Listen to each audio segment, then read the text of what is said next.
What's going on, everybody? YL from RevelEars.com here again with another quick tip. Today I'm gonna show you guys how to gain stage. So in the last video, I showed y'all basically about inputs and outputs, speaker placement, where to place the speakers, how to hook them up, how to hook your microphones and inputs up, just physical inputs and outputs. Now we need to get into the console, right?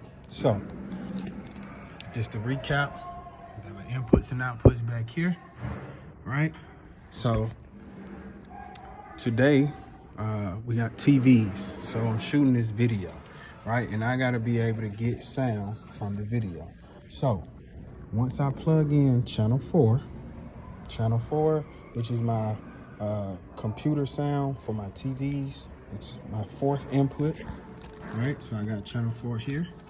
As you can see, I have it selected. Now, on most digital consoles, you can select each channel, right? So I'm on channel 4, channel 3, channel 2, channel 1, channel 5, channel 6, right? So this is my channel 4. As you can see, I have an EQ built according to this video that I have to play, right? So as you can see, we have on buttons here. This means this is basically your mute and unmute. So if it's not on, it's off, right? So if you don't hear it, I mean it's muted. So in order to be able to hear what you want to hear, you have to cut it on. All right, so first things first, we cut on the channel. All right, now as you can see, my fader bank here. We're gonna go into our input. So we are on our inputs here, 1 through 16. All right, so it's quiet. All right, you don't hear anything. All right, so let's go back. We're going to select channel 4 here. All right, so this is basically all of my inputs, right? So as you can see, I got 3 microphones, I got a computer, I got 2 DJ lines, left and right. All right, so I'm going to select here. So as you can see, you have the option for 48 volt, you got some phase, and then of course, now here, you have your gain, right? It's just like a digital console.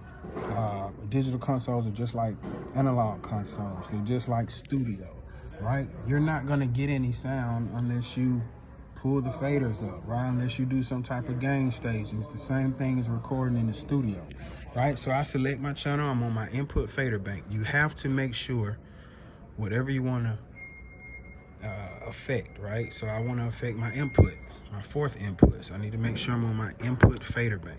All right, if I go to my outputs, then you see all my different auxes in my outputs pop up.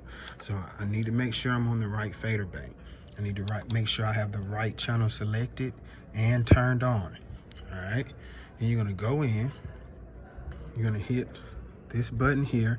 On different consoles are different setups, but it's the same process, right? This is a Yamaha TF1. So you're gonna go in here, I'm gonna go here, and as you can see, I have a gain, right? I have a gain now. This is my gain. So in order to hear something, right, we have to turn the gain up. Now most consoles start at -6. All right, so now we're gonna crank this up to about 10.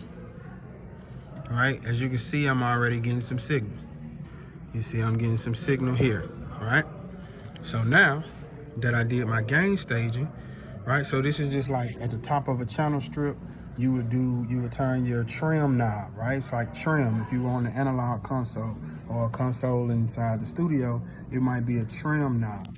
Digital consoles are basically a computer. So all of these knobs and encoders affect whatever you have selected, right? I have 4 selected. So you can see I turned my gain up 10 dB, right? So now I can come over here, my PC, channel 4, right? And I can turn this fader up.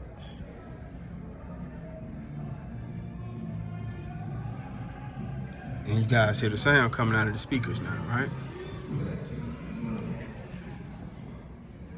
So that's a quick video on gain staging, all right? You must gain stage first. Must gain stage first, then affect your fader, all right? Feel the sound ordinary.